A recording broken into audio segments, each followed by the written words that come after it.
اعلیٰ حضرت رحمت اللہ تعالی علیہ اپنے عزیزوں کو، اپنے مریدین کو وصیت کیا کرتے ہیں؟ تو جب میں مر جاؤں نا تو میری قبر جو ہے اتنی گہرائی کے اندر کھودنا کہ میں کھڑا ہو سکوں، قبر کے اندر کھڑا ہو سکوں۔ عزیزوں نے پوچھا وجہ کیا ہے؟ آپ اتنی گہرائی کی قبر کھودوانا کیوں چاہتے ہیں؟ حالانکہ سنت جو یہ ہے اس طرح قبر کھودی جائے، لیکن آپ جو ہے وصیت کریں میری قبر اتنی کھودنا ہے گہرائی کے اندر کہ میں کھڑا ہو سکوں۔ تو اعلیٰ حضرت رحمت اللہ تعالیٰ علیہ کا عشق دیکھیے، آپ فرماتے ہیں کہ میں جو آقا علیہ السلام کی محبت ثناخوانی کرتا ہوں، جب میں قبر کے اندر جاؤں اور میرے آقا علیہ السلام کی مجھے زیارت کروائی جائے تو میں کھڑا ہو کر آقا علیہ السلام کی بارگاہ میں عرض کر سکوں مصطفیٰ جان رحمت پہ لاکھوں سلام، بزمیش مصطفیٰ جان رحمت پہ لاکھوں سلام، میں آقا علیہ السلام کی بارگاہ میں کیا کر سکوں؟ درود اسلام کا جو ہے وہ نذرانہ پیش کر سکوں۔ حضرت محترم سید اعلیٰ حضرت رحمت اللہ تعالیٰ علیہ کا مقام و مرتبہ، آپ کی شان، اللہ رب العزت نے بہت اعلیٰ مقام آپ کو عطا فرمایا ہے۔ بلکہ روایتوں کے اندر لکھا ہے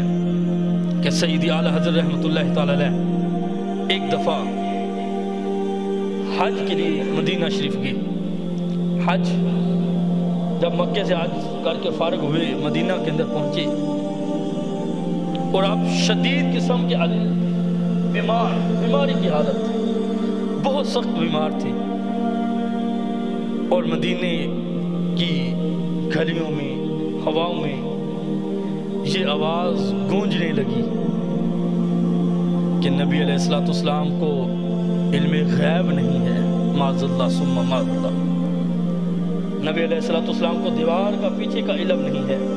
وہ سید اعلیٰ حضرت جو شدید قسم کے بیمار ہیں اور چلتے ہیں تو سہارا لے کر چلتے ہیں،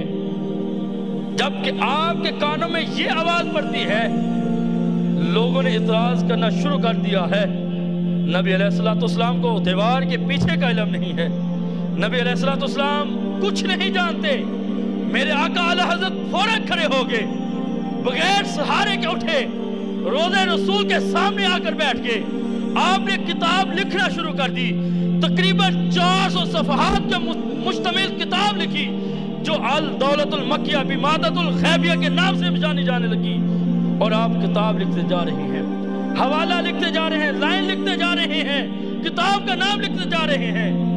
جب 400 صفحات مکمل ہوتے ہیں، وہ کتاب مکہ مدینے کے مفتیان اکرام کے پاس پہنچتی ہے۔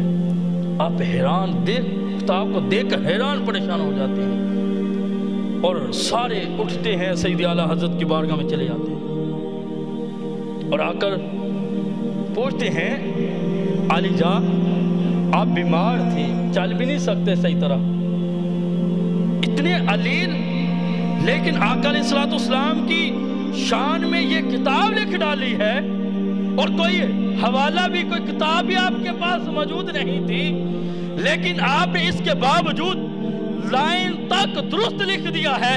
فلاں کتاب کے فلاں صفحے کے اوپر یہ روایت لکھی ہے، لائن نمبر لکھ دیا ہے، حدیث لکھ دی ہے، ہر چیز لکھ دیا ہے۔ اس کی وجہ کیا ہے؟ اعلیٰ حضرت رحمت اللہ تعالیٰ علیہ فرماتے ہیں سنو لوگوں، لکھا میں نے ہے، اس میں میرا کمال نہیں ہے، لکھ تو میں رہا تھا، جالیوں کے پیچھے سے مصطفیٰ لکھوا رہے تھے۔ لکھ تو میں رہا تھا، لیکن جالیوں کے پیچھے سے مصطفیٰ صلی اللہ علیہ وسلم لکھا رہے تھے۔ یہ شان و شوکت، بلکہ ایک روایت کے اندر سیدی اعلیٰ حضرت رحمت اللہ تعالیٰ علیہ کے بارے میں لکھا ہے کہ آپ سرکار علیہ السلام کی زیارت کرنے کے لیے روضہ رسول کے سامنے بیٹھے ہوئے ہیں، استغاثہ پیش کر رہے ہیں، سارا دن گزر گیا لیکن سرکار علیہ السلام کی زیارت نہیں ہوئی۔ بالآخر اعلیٰ حضرت رحمت اللہ تعالیٰ علیہ جب سارا دن استغاثہ پیش کرتے رہے، زیارت نہ ہوئی، تو اٹھنے سے پہلے ایک نعت لکھتے ہیں، وہ سوئے لال ہزار پھرتے ہیں، تیرے دن اے بہار پھرتے ہیں، وہ سوئے لال ہزار پھرتے ہیں، تیرے بن اے بہار پھرتے ہیں، کوئی کیوں پوچھے تیری بات رضا، کوئی کیوں پوچھے تیری بات رضا، تجھ سے شیدا ہزار پھرتے ہیں۔ تو اکیلا نہیں ہے بلکہ ہزاروں عاشقان مصطفیٰ سرکار کی زیارت کے لیے اس گلیوں میں پوچھ رہے ہیں تیری بات کیوں رضا پوچھے۔ اور اعلیٰ حضرت رحمت اللہ تعالی علیہ یہ نعت لکھ کر بیٹھتے ہیں تو آقا علیہ السلام کا کرم ہو جاتا ہے، بیداری کی حالت میں آقا علیہ السلام زیارت اور اعلیٰ حضرت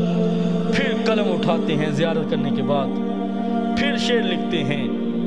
سنیے حضرت محترم اعلیٰ حضرت رحمت اللہ تعالی علیہ کا قلم کیا اٹھتا ہے تو اعلیٰ حضرت رحمت اللہ تعالی علیہ اپنی قلم کو پکڑ کر کیا لکھتے ہیں؟ ارے اے خدا کے بندو کوئی میرے دل کو ڈھونڈو، اے خدا کے بندو کوئی میرے دل کو ڈھونڈو، ابھی پاس ہی تھا نہ کوئی آیا نہ کوئی گیا، نہ کوئی آیا نہ کیوں گیا۔ اور آگے آپ خود ہی جواب دیتے ہیں اے رضا ہمیں تیرے دل کا پتہ چلا بمشکل، در رسول کے سامنے پایا، یہ نہ پوچھ کیسا پایا، تجھے حمد ہے خدایا تجھے حمد ہے۔ یا اعلیٰ حضرت رحمت اللہ تعالی علیہ آقا علیہ السلام کی شان میں جو ہے وہ سرکار علیہ السلام کی شان کے اندر قرآن حدیث کی ترجمانی فرما رہے ہیں۔ اور جب رب عز و جل نے فرمایا قد جاءکم من اللہ نور کتاب مبین، اعلیٰ حضرت رحمت اللہ تعالی علیہ پھر قلم اٹھاتے ہیں، فرماتے ہیں تیری نسل پاک میں ہے بچہ بچہ نور کا، تو ہے عین نور تیرا سب گرانا نور کا۔ اعلیٰ حضرت پھر قلم اٹھاتے ہیں، فرماتے ہیں تو ہے عین نور تیرا سب گرانا نور کا۔ آقا علیہ السلام کے معجزے کا ذکر ہوتا ہے تو آقا علیہ السلام کے معجزے کو دیکھ کر اعلیٰ حضرت پھر قلم اٹھاتے ہیں، پھر لکھتے ہیں سورج الٹے پاؤں پلٹے، چاند اشاروں سے ہو چاند، اندھے نجدی دیکھ لے قدرت رسول اللہ صلی اللہ علیہ وسلم۔